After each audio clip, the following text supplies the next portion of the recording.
À 7, dans Demain nous appartient, la vie continue son cours malgré la disparition de Samuel. Alors que ce dernier s'est fait assommer par Nicolas Barrot, il reste introuvable.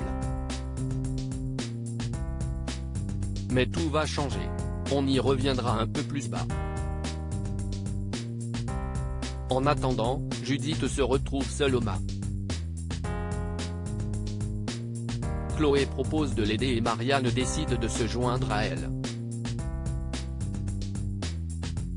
Au plus grand dam de Judith, sa grand-mère se montre exécrable avec la clientèle. Alors qu'une cliente hésite entre plusieurs huîtres, Marianne l'accuse de vouloir manger gratuitement. Judith lui explique qu'il est normal d'offrir une dégustation afin d'aider les clients dans leur choix. Mais Marianne n'est pas de cet avis. Dépitée, Chloé trouve une solution. Elle sollicite l'aide de Christelle Moreno.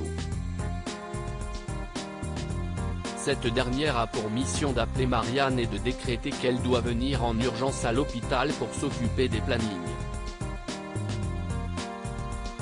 Le plan marche à la perfection. Chloé et Judith peuvent enfin souffler.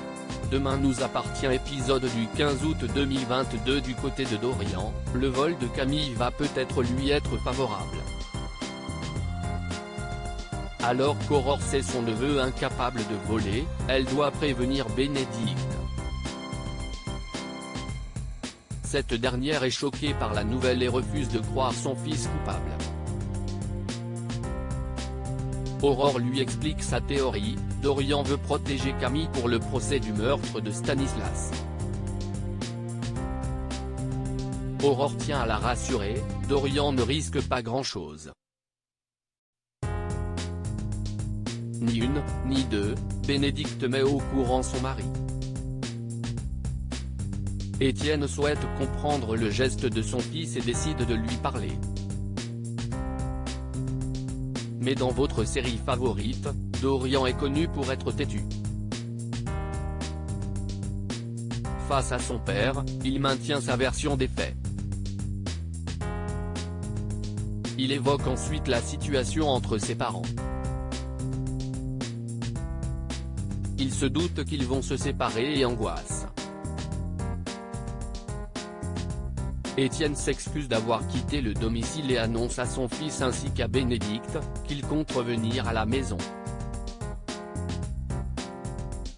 Sa femme est ravie, mais Étienne la prévient, il rentre pour Dorian, pas pour elle. Nicolas Barrot acculé alors que nous avons quitté un Samuel assommé dans Demain nous appartient, il est enfin revenu à lui. Malheureusement, son état est très grave. Il perd beaucoup de sang et risque de faire une septicémie. Nicolas est conscient qu'il est recherché par la police. Il a tout de suite su que Victoire avait tout compris quand elle lui a parlé de sa montre. Nicolas le sait, il a peu de temps pour terminer ce qu'il a commencé. Il est temps de punir Victoire selon lui. Samuel tente de le raisonner, mais l'infirmier ne veut rien entendre. Pour lui, sa vie est finie depuis le bizutage. Ses parents le voient comme un raté qui n'a jamais pu finir ses études. Samuel lui répond qu'il est un excellent soignant et qu'il est encore temps pour lui de refaire sa vie. Mais Nicolas Barrot voit clair dans son jeu et ignore ses paroles. This post on Instagram à post shared by Demain nous appartient @dna-batf1. Dans le prochain épisode de Demain nous appartient, Victoire va commencer à perdre espoir. La police n'a aucune piste pour retrouver Nicolas. Alors qu'elle fouille le port de Plaisance, la police découvre un remorqueur désaffecté depuis 2 ans. Or le patron de la capitainerie a aperçu du mouvement. Ni une, ni deux, Aurore prévient Martin.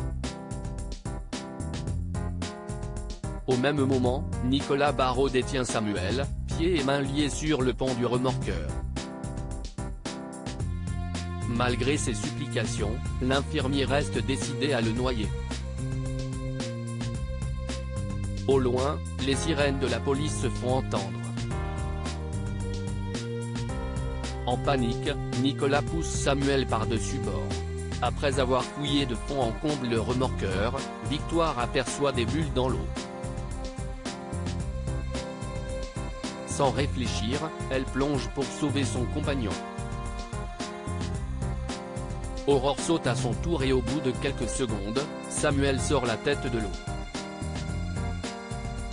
Victoire pratique du bouche à bouche et le médecin revient à lui. Victoire a sauvé Samuel.